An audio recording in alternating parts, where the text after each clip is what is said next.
Hey, how you doing? It's your boy Stephen Lee from System Unfiltered. Sorry I haven't been putting content up. I've been busy with some other stuff and dealing with my mental health issues like depression and stuff like that. But anyways, thank you, Ian Bick, for sharing your platform with me. That helped me big. Thank you for all the people that came over from the Ian Bick show and um, you know, following me here and supporting me and all the great comments and stuff. Also, thank you to all the haters, the police officers that are hating in the comment section and stuff.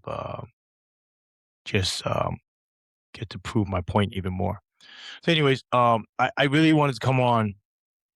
I sound like this because I'm sick, but I really want to come on to share this because this really hit home for me, and I really want to show everybody this thing. So, this is the article. It came out June 9th. Okay, which is today's June 10th. I'm recording this on June 10th right now, so this is yesterday. And it's about a female police officer. She's I believe she's Guyanese. Um, and she's the history behind this is I actually know her when she's a rookie. We worked together in Brooklyn in 6-7 precinct, and I think that she was a great person and a great cop from what I seen back then. I know that she was also arrested for shoplifting and stuff like that, and then this thing happened, and now, you know, she's indicted for stealing time, they call it, which is, like, doing overtime, putting in for overtime pay when she didn't do it, the overtime. Um, I could tell you right now that this happens a lot in NYPD, and a lot of people do it, and for them to target her and, um, indict her for it, it's a lot. There's gotta be some kinda, like, backstory behind this where they're targeting her like this and actually, like, pursuing her and stuff, but, I mean, the point is this: you have one NYPD sergeant that's being indicted for it. She's a female person of color. The reason why I'm bringing the whole race issue into it is because it's very important. I want you to see something here. Um, you have that, and then you have just a month ago, NYPD chief also caught doing the same thing. Um, this is a male, white, Jewish, and he is not indicted. Wasn't even prosecuted. Wasn't even prosecuted. The DA didn't even pick up the case. Um, and it's the same DA's office, same DA. Um, the only difference here is not the crime, but the people. This is a male, white, Jewish, white male. He's a chief, has more political ties, has more political clout, um, more power, higher in rank, and he is not being prosecuted criminally for it. He is only forced to pay back some of the money. Um, Meanwhile, you have the female of color, lower rank, less political clout, and she's being indicted for the same crime, same department, same city, same DA's office, same crime. Now, the reason why I'm showing this is because people often tell me, "Oh, there's no such thing as racism in the NYPD. Oh, there's no such thing as white shirt immunity in the NYPD. Oh, this guy, he's just disgruntled. He's a rat. Oh, he doesn't know what he's talking about," and all this other stuff. But anyways, so here's the thing, right? So it's showing you a couple of things. One, the DAs work hand in hand with the NYPD. I don't want people to think, oh, they're two different things. They hate each other. The DAs are always after the cops. The cops, are, don't work with the DAs, and they're always bumping heads and stuff like that. No, they're all part of the same body. Like this, the justice system works like this: the judge, the DAs, the the legal aides, the NYPD, the court officers, correction officers. They're all one body. The justice system is all connected because they all depend on each other. All right. And they make deals with each other. I give you this, you give me that, and so forth and so on. And that's how things work.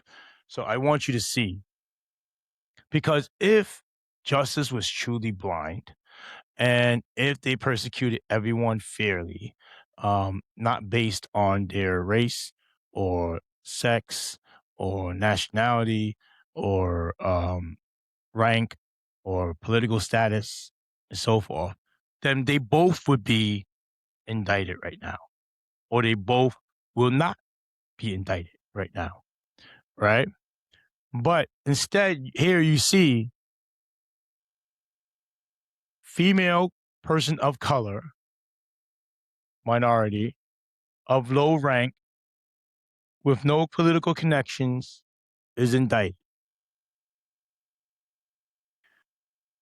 Same crime where a male white with, higher status and political connections with privileges, same crime, same time, same administration, same actors, is not indicted, was not even prosecuted. They didn't even pick up the case. Okay? Instead, he's just, okay, you got to pay back the money. In the past, I have seen other cops indicted for this same crime, right? We call it stealing time.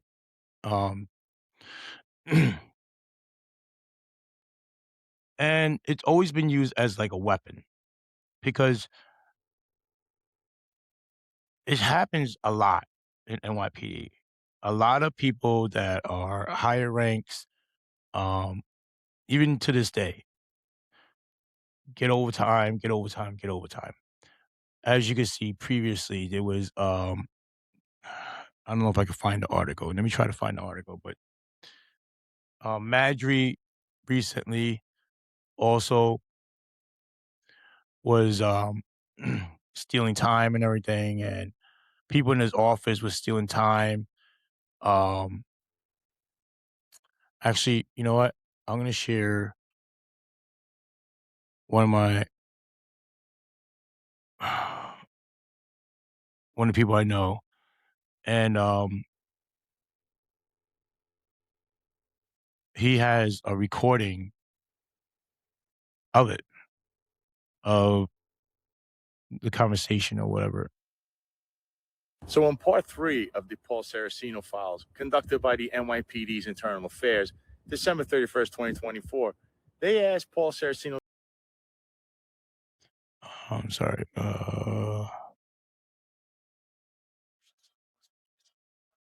Quatisha Epps did verified, and did it occur?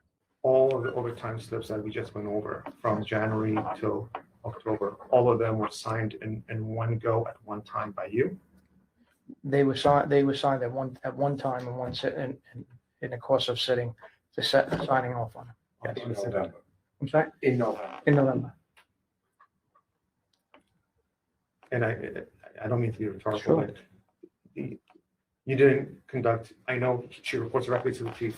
I understand. I want to make sure. I did not conduct an investigation in these when these were provided to me. All of this had already occurred, and this was taking place and authorized under the chief of department. Okay, because there's a directing, and that is not. It is a direct report. He's the one authorizing any of this overtime. It is not. So this is all paid and done already. So you're saying when you sign these overtime slips, They they have were no, already in city they time? already, they're already in. They, as far as I understand, they were already. So let me give you some context as to what's happening here. This is Jeffrey Madry. He was chief of department at the time. He was under Adams' administration and part of the whole corruption scandal and stuff like that. He was accused of sexually assaulting and advancing on female officers.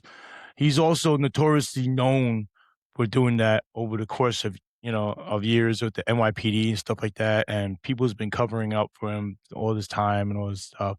He's also been in the news for where there was a retired officer in Brooklyn, I believe in East New York, where the retired officer chased after some youths that were bouncing a basketball on this guy's gate or whatever. When the kid, I saw the video. So the kids are bouncing the basketball and they're walking past his storefront or whatever, and they're throwing the basketball, like off the buildings and stuff like that and whatever. And this guy gets pissed off because they're throwing the basketball off.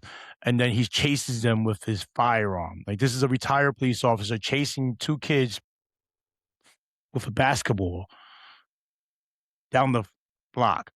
And they end up calling the cops, and the guy the guy with the gun, the retired cop, ends up getting arrested. And Jeffrey Madry here, since he knows him, the guy calls Jeffrey Madry up, and you know, um, Madry got him off of the arrest. Like, the arrest was voided, stuff like that. This was in the news, and there was no outreach for it, right? I mean, you would think that there would be some kind of outrage where a grown individual with a firearm is chasing two kids. God forbid the firearm would have went off accidentally and killed one of the kids for bouncing a basketball off the building. It's crazy. So whatever, he's also been in a couple of sex scandals and stuff. This is now, the context of this video is the lieutenant involved in this. She worked in his office, and she was forced. She claims she was forced into sexual relationships with him, and in exchange, she got to do like overtime and stuff like that, right? And now, what's happening now in this interview, in what you hear in the background, is a debriefing. It's we call it GO15, where internal affairs will interview somebody and interrogate them and question them on the events of what happened. So what they're doing is they're questioning, I believe, a chief or somebody in his office, right? Like a lower chief that's supposed to be signing off on the overtime slips and being the person that the check and balances for this said overtime and stuff. And they're explaining right now that the overtime was already put into the system, which they call city time. Right, it's already put into the system, and it's already like calculated into the paycheck and stuff. So the piece of paper that they handed in for it, that he was signing off on, was already entered, which is not supposed to happen. You're supposed to be signing off the slips, then it's supposed to go to payroll person, and then the payroll person puts it in. But instead, this person is kind of like, as a gesture, just like, signing off on it because he knows it's already been approved, it's already in the system, it's already in city time. Him signing off on it doesn't make a difference, right? Because the person's already getting paid for it, which is not supposed to happen. The other thing you're going to hear him say is that anybody who questions it,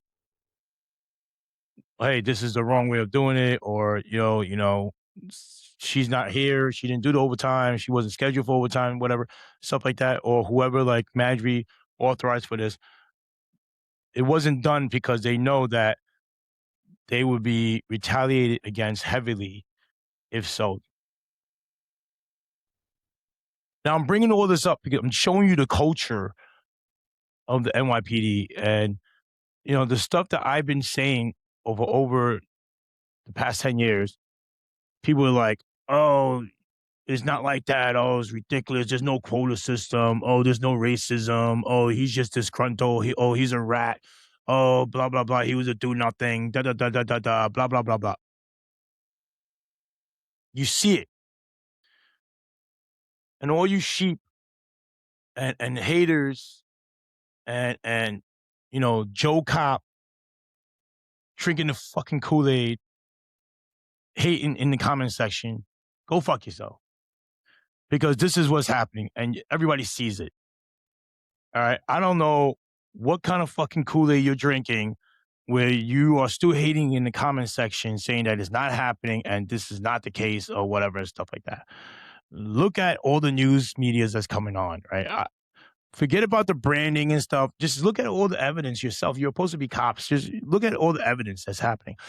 The public can see it. So let me finish playing this so you guys can finish hearing it.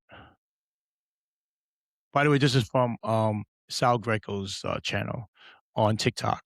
Yeah, What? my assumption. Well, was there a time to keep a signature on the overtime slips when you signed them?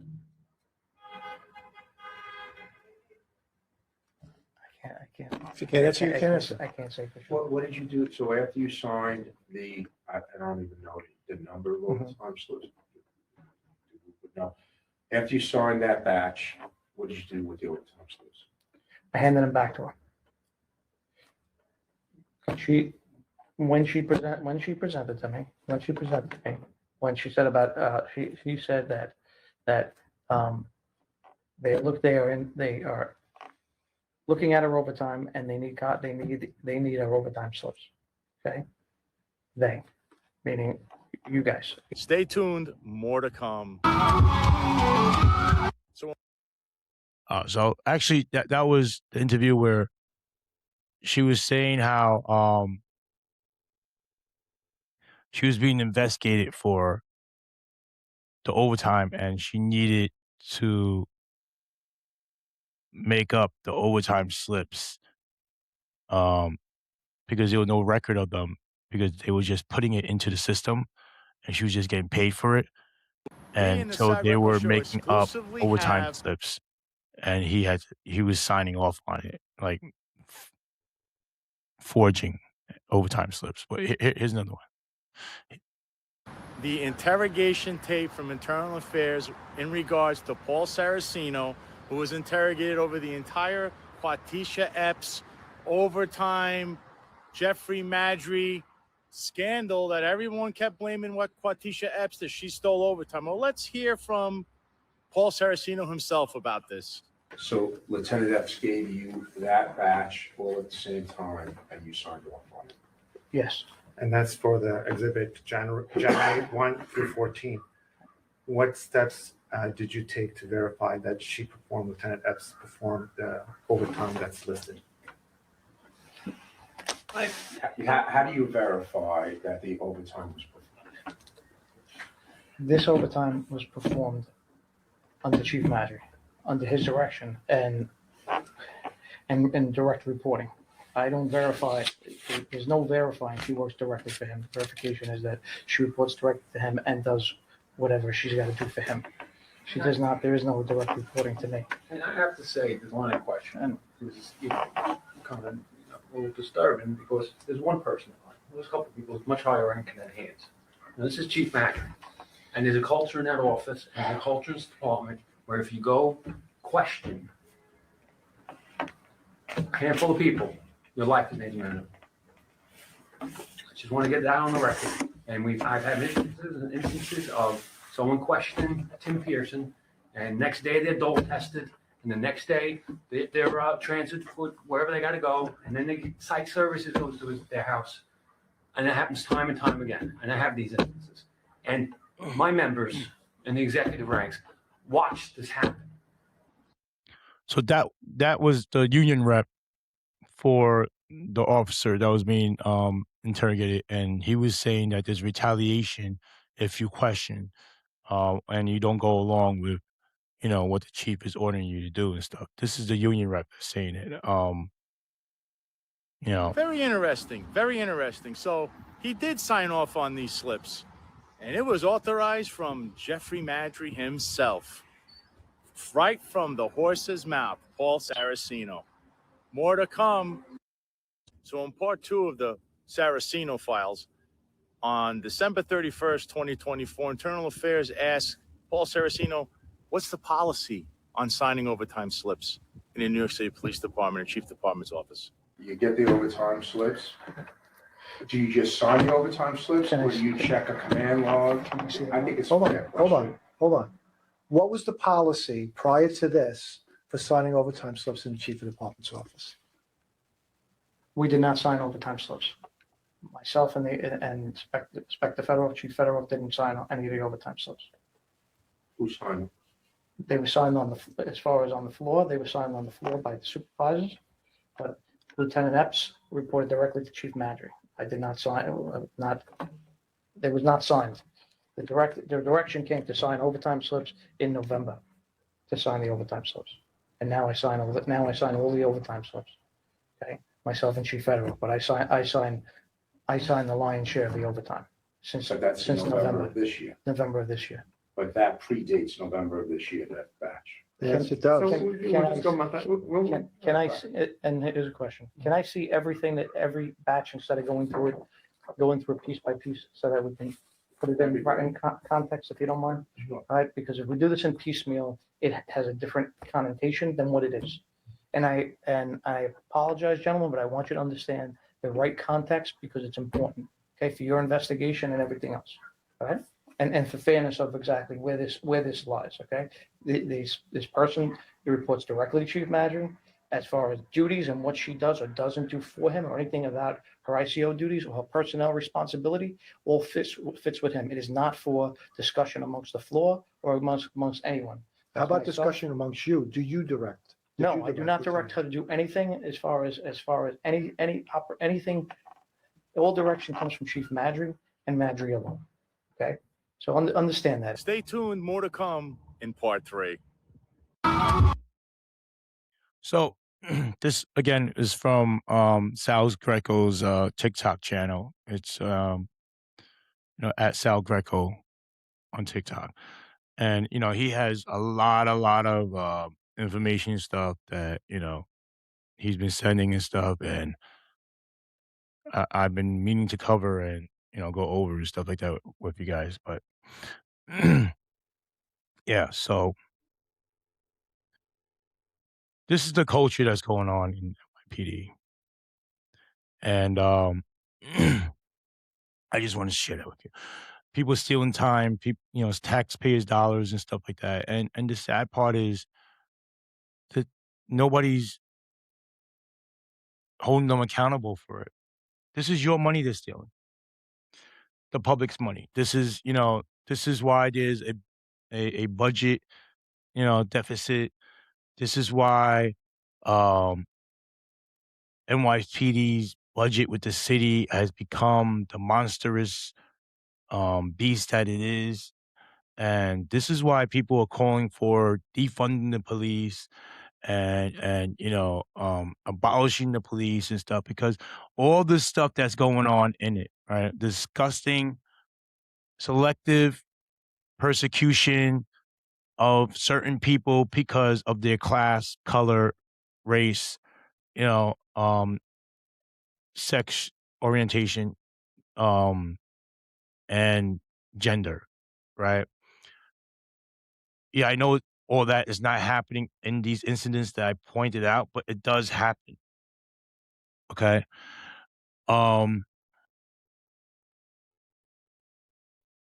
Them stealing tax dollars is not just in these incidents, right? I seen them burn through budgets just because it's the end of the fiscal year and they're buying stuff or they're ordering people to do overtime and people just sitting there doing nothing because they need to burn the budget. And the reason why they need to burn the budget instead of saving the money and using it for the next year is because if they don't burn the budget, they don't get the same budget again the next year, and they can't request for a bigger budget because they're going to say, hey, you had enough money. and you have money left over. But if they burn through the budget, then they could say, look, we didn't have enough money. We need more money this year, and so forth and so on. And it just it's been inflated into this what it is now, and it's ridiculous. So, um, that's why you have cops being forced to do overtime and coming on their days off and stuff like that to do nothing. Um, to play this stupid game of getting summonses and arrests and stuff like that to inflate the numbers and all this other stuff. So all you people that are saying, "Oh, he's a do nothing, he's a hairbag, he's lazy or whatever," getting arrests and getting summonses is what cops do. No, what cops do is cops supposed to protect the public. Cops are not supposed to go and find crimes or make up crimes or do whatever and enforcing on crimes that they normally don't enforce on. Excuse me. Um, yeah. I also want to point out the claim, the clear, unfair, selective persecution. It happened to me, and the reason why it hurts me so much is because it happened to me. All right, I don't care what you say. Um, I was a whistleblower. They targeted me, and in that incident that happened, normally I wouldn't be charged and um indicted for and then sent to prison on top of that. Sorry, jail on top of that. Um, same DA, same administration, and it's sad because if they could do it to us who are police officers, who understand the culture, who are one of them, imagine what they do to everyday people who do not understand the law or their rights as much as officers do, and people who are not one of them, people who they actually teach are the enemy because there's always a us against them mentality in the NYPD. Imagine the things that they do to them on a daily basis. And this is why we need change in the NYPD. And this is why I agree with Mayor Mandami's idea of shifting the enforcement of accountability to a public entity like CCRB. I have a better idea. I think they should just let Department of Investigations or the Inspector General that oversees NYPD just take over. Take over CCRB and Internal Affairs, have it fall under the OIG's office and let them revamp everything, clean house. All those officers that were in internal affairs can go back to patrol. And you solve manpower issues there with the NYPD. You're cutting their budget. So you solve that and defunding some of the NYPD responsibilities. And you solve the conflict of interest that's there. And hopefully they come up with a structure where it's the same punishment for everyone, no matter of rank or political ties or race, religion, creed, or whatever. And everyone gets punished the same. And they should hold these trials when they bring them to these department courts and stuff like that. They should hold these trials publicly, let it stream online so everybody can see. Also, the council that judges on this should be a panel of people from the public, like, people that serve jury duty or whatever and stuff like that. Like, if cops are not doing anything wrong, they have nothing to worry about. Also, I believe that the money that comes from settlements or lawsuits of cops that are violating people's rights or whatever, and um, that happen in lawsuits and stuff should be coming out of, something like the police pension fund or something like that, where the taxpayers are no longer paying for it. Um, it's or the union should buy some kind of insurance where it covers it, because this taxpayers shouldn't be paying for it. Why are we paying for mistakes of police officers who have no regard for their corruption or their wrongdoings? Because whenever you tell a cop, "Oh, I'm going to sue you," and it's like, "Okay, go ahead." It doesn't bother me because uh, I get a free lawyer. I'm not paying for a lawyer, and even if I lose, I'm not paying for the damages. So it's like, go ahead, sue me. I don't care. But if it comes out of like their pension system or like, their insurance or whatever, then they have skin in the game, and then they would care. Actually, you know what I mean? Like, you will have other officers hold um bad officers accountable. They would be like, "Yo, knock that shit off because I don't want to get sued. I don't want you to get sued, and then it hurts me too because now my insurance can be more expensive, or now it's coming out of my pension also, and I want to be able to retire." You know what I mean? Like, the unions would start like enforcing and telling people to knock it off and stuff like that, and they would stop protecting that kind of stuff. Like, so I think it would solve a couple of problems right there. Um, Go ahead and tell me I don't know how the pension system works or whatever and stuff like that. Yeah, I don't know how the pension system works. I don't know how all that works, but it's an idea. And the idea is, it shouldn't be coming out of taxpayers' dollars. It should be coming out of it should be coming out of something where um, it affects the people who are actually doing the wrongdoing. You know what I'm saying? Um, all right. So that's some of the stuff I wanted to talk about. There are some other stuff that I'll be trying to make some videos on. Um, one of them, uh, one of them is the shootings that's happening. Tune in. I'll give you my take on um, that shooting that happened with the Chinese gas station owner and the kid that they murdered, and what are my takes on that, and what are my feelings on that, and my perspective on that.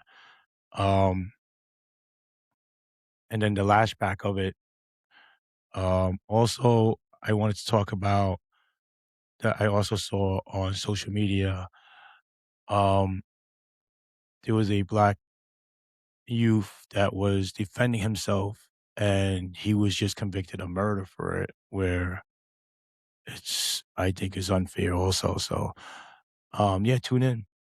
More to come. I'll try to make more videos consistently and stuff like that. But this is one of the things I want to share right now. There's a lot more stuff coming, and there's a lot of corruption coming out. So stay tuned, and thanks for listening. Peace, love, and blessings. And even to all my haters, stay safe out there. Bye.